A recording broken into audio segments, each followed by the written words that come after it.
I think it could be good every now and then for you and I just to record like candid thoughts. Everybody has opinion, and sometimes it gets to our head. So I guess for anybody listening, this might be what this podcast is about. it If might you not. want to listen, it might not be. Hi. Hey, good morning. Good morning. We gotta start with the coffee. Yeah, I bet. You and I usually meet around this time, about 5 a.m. Oh, um, I still okay. don't know how you can do it. Yeah. Well, 8 a.m. bedtime helps. 8 a.m.? See, I'm broken. 8 p.m. Um, so building Stacklist. Oh, I'm gonna yawn during this one.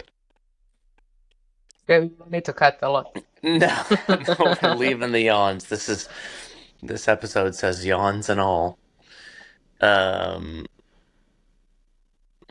yeah, it's funny. I interviewed for the Zero to podcast. I interviewed Danny, the CEO of Jam, last night, and she brought up something that I totally forgot about. But there's this episode of Gimlet Media. So I guess I have to look up when that was. It was maybe 2010, 2012, but early in the sort of podcasting era, there was a podcast called Startup, and it literally was somebody who left their job and was like, I'm gonna start a podcast, and he has a voice recorder, and he takes it home, and he's sort of like has it near his wife. He's like, okay, I'm gonna start a podcast, and she's like, what are you gonna do? Like, it was just very early, but it was so raw and authentic, and I remember that sticking with me a lot, and then he ended up building that podcast, became highly successful, and then he spun it off and basically set up a podcast media company and then started other podcasts under it. But it's so good to go back and hear that first one. But that one has always stuck with me, and it stuck with Danny too. um, of just that idea of just sort of the super unpolished, like transparent look at starting something from scratch and trying to figure out along the So way, what the heck is this thing? what am I doing? Yeah. Mm-hmm. So I think that's one view that I'd love to have for this podcast is sort of the unpolished behind the scenes look at taking something that was an idea and then starting to build it out, and even when it becomes a bit of a formed thing and there are some people using it, it's still like it's still so early, and so we have no idea where this is going to go. um I don't know, what would you want to get out of recording a podcast about the journey of doing a startup? Well, behind the scenes, what you mentioned, how at one point you are all excited and okay, yeah, we release 3 times a week and it's amazing. The next week is like, I don't know, we hit a roadblock. We are downsizing. We don't have that many team members. Then how we manage that?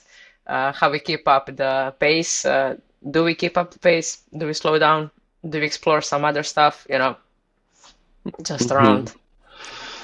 Why we should release 6 times a week? Why we should You, push on you know, two Fridays? times per day. 2 times per day should be the goal. So totally, totally. Yeah. No, you're right. We've gone through some of those, like the flexing up and the down. We had we had more, and then we sort of constricted down to a bit of a tighter team, and then we kind of flexed back up again a little bit in certain areas. And but who knows week to week, what it's going to look like. But there's still something like, what do you see in your mind? Excuse me. What do you see in your mind as like what does it look like? Like, what does Stacklist look like 3 years from now? Uh, I'm visiting you in New York almost every month, so we are doing great. Yeah, yeah, exactly.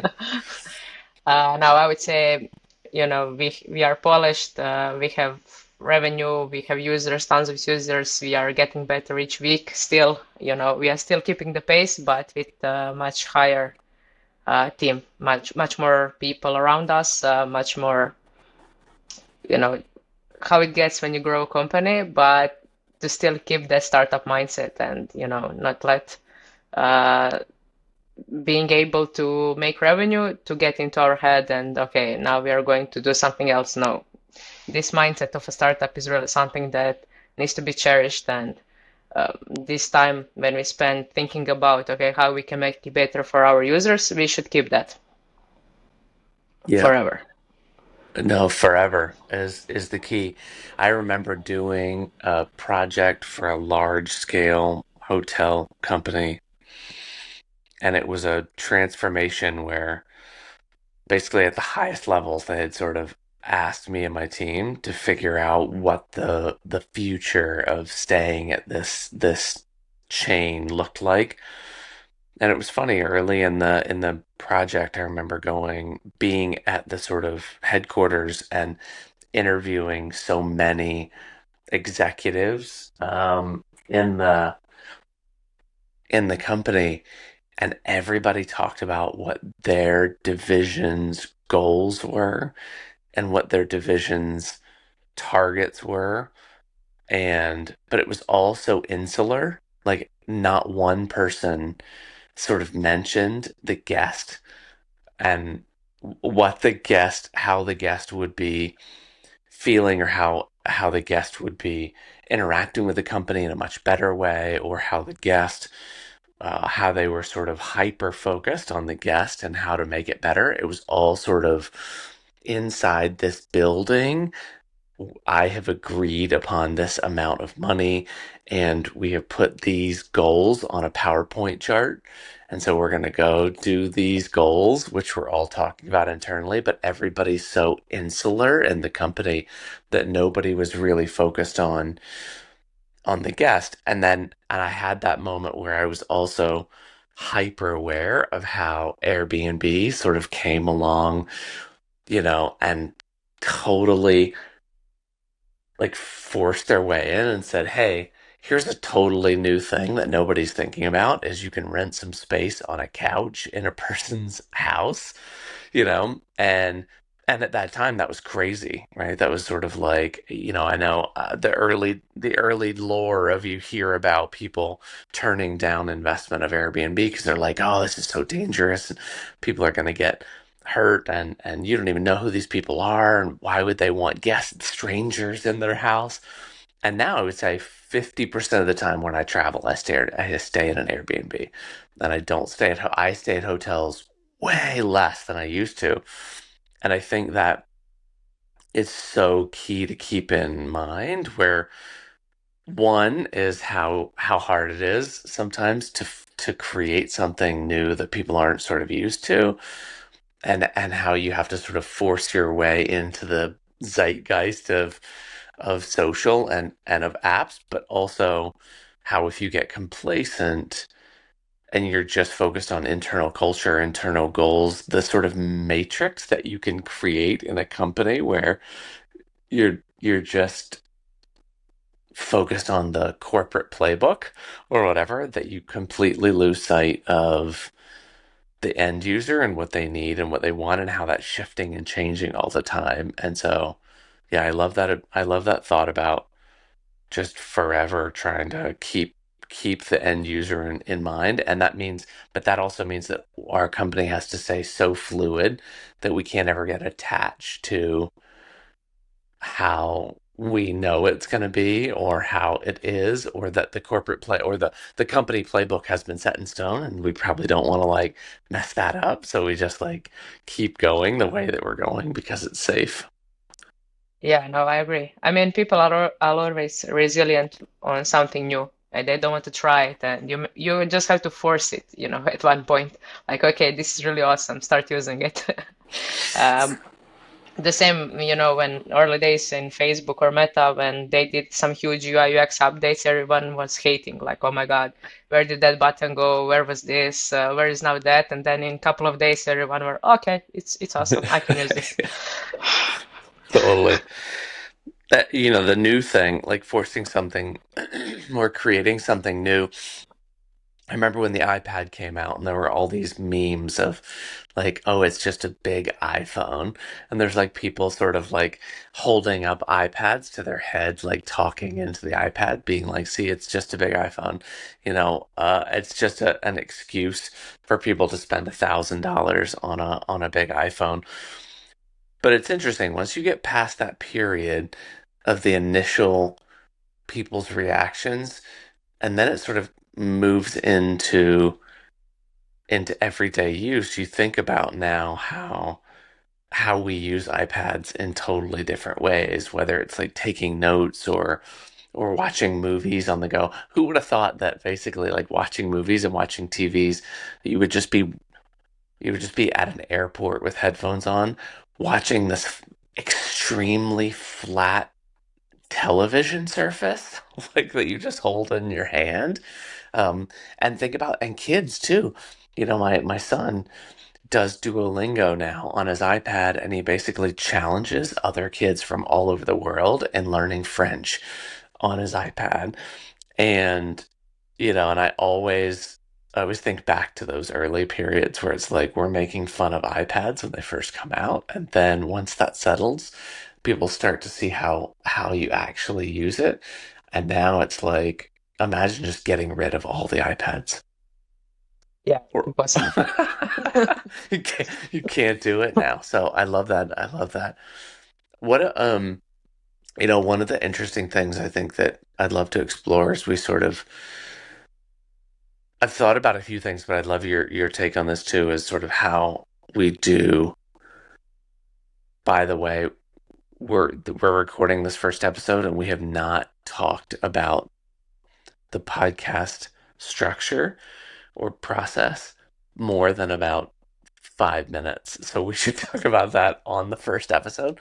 But I was thinking it would be interesting to not only for us to have some sort of candid conversations about building the business, but also like interviewing our team internally, maybe, about what it's like being in a super early stage company, and then also maybe find some customers, like some early customers who are willing to come on and kind of talk about what it's like finding Stacklist, and then using it, and what their thought process is. And then maybe some partners, some like people that we work with, that sort of help keep things moving and keep the engine going. I don't know. What do you think? Yeah, I think from those people we would get some juicy stuff, to be honest. I think people usually have a lot of things to say and the way they use and what would they like to see and how would they like to improve the product, but they don't often get the chance to speak up. So I think Mhm. it would be really interesting to see how actually people are using and what are they using the most, you know? Yeah, Is it sharing? Is it creating? Is it social aspect? What would they like to see that we have more of those? yeah. I think our team too. I'd be really interesting to hear, especially from Dushan and Lazar and others who've been with us for a couple of months, and sort of not just, I mean, obviously what we're building and the like specific areas that they're focused on and what they're building, but also just what they think day to day. Like, is it kind of crazy working for like the early 6 month startup with no funding? It's like, I don't know, just those sort of, or what someone working on the team, what their aspirations would be if we get funding, and we grow into a bigger team, and and things change a bit. I don't know what they would want from that journey. Yeah, definitely. I mean, working in a startup is always thrilling, at least for me. The pace is awesome. You don't have to have 5 to 10 approvals. Okay, you can do that. You just do it, and that's it. You literally don't have to have any approvals. I found something on production on the live site the other day, and I had no idea that that was going out. I was like, I all of a sudden I sent a screenshot to Martina. I'm like, what is this? I just found this on the site. Um, yes, I love that. I love that part of it too. Um, I don't know, and I think it could be good every now and then for you and I just to record like candid thoughts. I don't know, just when we're about to discuss where things should go. You know what I mean? Like, and recording that in those moments where we're trying to figure things out, because hopefully that could be useful to someone else who's thinking about starting something up. And I've started doing a lot more recording myself. So I bought the DJI Osmo 3, and it's one of the best. You can, I mean, obviously you can turn your iPhone at yourself and just start recording, but there's something about this little mini handheld selfie stick that it feels like a little bit of a what was on like Road Rules and the Real World, like the confessional booths, where you sort of go in and you're like, ah, I think Sally's just trying to stab me in the back or whatever. Like, and everybody's just being real with this like confessional booth. But like there's something about the setup of this thing, and I leave an event, or I wake up in the morning and I'm having I've never had I've never had doubts about Stacklist, but you do have these sort of like confusing gray periods where you're sort of like, I don't know what the next step is, or like, should I change something, or should I kind of bend a little bit for this investment money or whatever? And you're sort of like going through all these heads. Is in between events, I was doing this in San Francisco, is like turning that thing on myself while I'm walking and just talking for a bit and being like, I don't know. like, um, and so I feel like we could do that here, but together, and just in terms of asking those questions and trying to figure out where the Yeah, heck this thing's going. I bet those gray areas came with a lot of inputs from a lot of people. Yeah. Everybody has opinion, and sometimes it gets to our head, so it's normal. It's hard to not take it personally, especially when it's something that you're building and it's your idea, so Yeah. it's tricky. It's a fine balance between taking advice from people who've been down similar roads, and then also not wavering from whatever your first like, you know, vision of something was, and then as it starts getting uncovered, there are instances where you definitely have to adapt, and there are other instances where it's like you just stay the course and hold your breath and hope that's the right that's the right way to go. So I don't know. I think that's I think that's it. I think more than sort of introducing how all this is definitely going to go on the podcast. I think it's more sort of like introducing how it might go on the podcast. um, Yeah. so yeah, I guess for anybody listening, this might be what this podcast is about. If I if might you not. want to listen, it might not be. So if you're interested in what we were just talking about, maybe tune in. Otherwise, you might also want to tune in. I don't know, but um, cool. Well, yeah, I'm excited. I think there's a lot of different topics and a lot of different areas to hit, and I'm excited to hear also the first episode, first real episode, because this is a fake intro episode. The first real episode, with you interviewing Denzel on what it's like to be a woman in tech in leadership.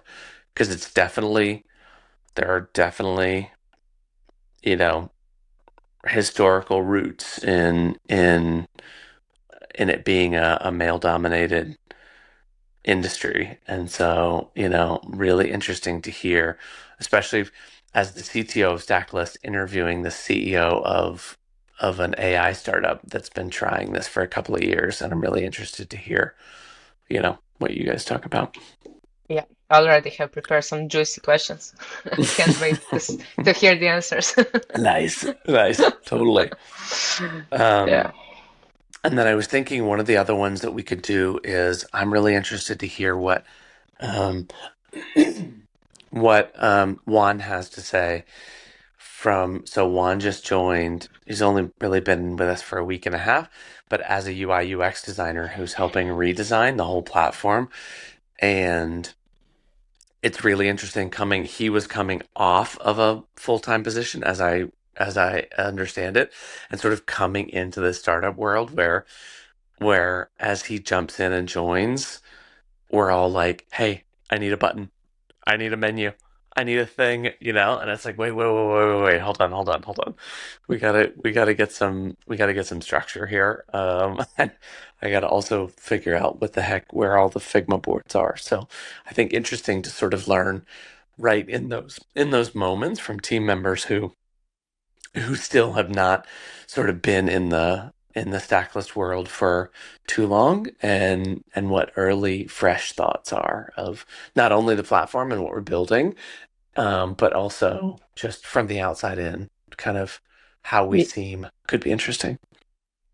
yeah, with our entire setup, like also with some suggestions if we can do something better to ease the person in much smoother and to have him or her start, seamless. That's the point. Okay, here it is, here is everything, and let me know what you need. That's I how think I it vision it. I think it's hard though, because I think that sometimes, like in the place that we're at, um,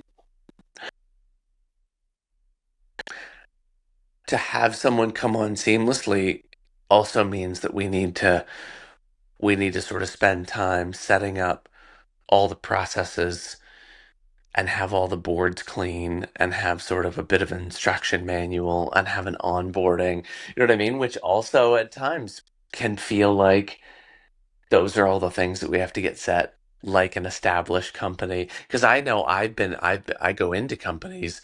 I've been onboarded into companies before where they have it all set, right? And there's an HR person who brings you in, and they're like, I'm setting up a number of meetings, and you're going to meet all these different people, and we have this Notion workspace, and you can take a couple of days, and you can sort of like read through it and read of all of our company processes, and all those sort of things. And what's interesting is that from a startup perspective, we, burn and overhead is a very specific real thing every week. And so the more we've got people sort of working sometimes on processes and documentation and those sort of things are also times that we're not spending either making the product better or getting a client. And so there are times where we have to find people who are sort of okay jumping in and rummaging through our trash pile of Figma boards and saying like, I can figure it out, like no big deal or whatever.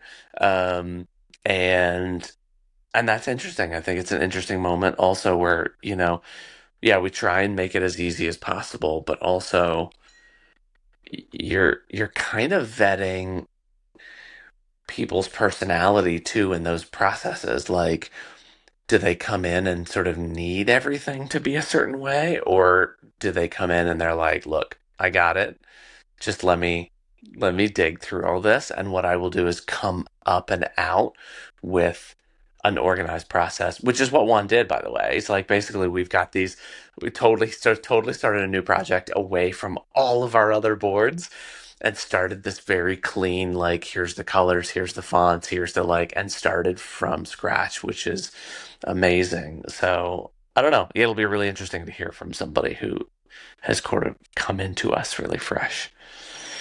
No, definitely. And the point in startup is that you try to do that. You try to have it organized. You try to have it at least to somewhat documentation and onboarding and everything. But then it's a startup, and you get pulled away on the different stuff, and like, okay, I don't have time for this anymore. Let's go do something else.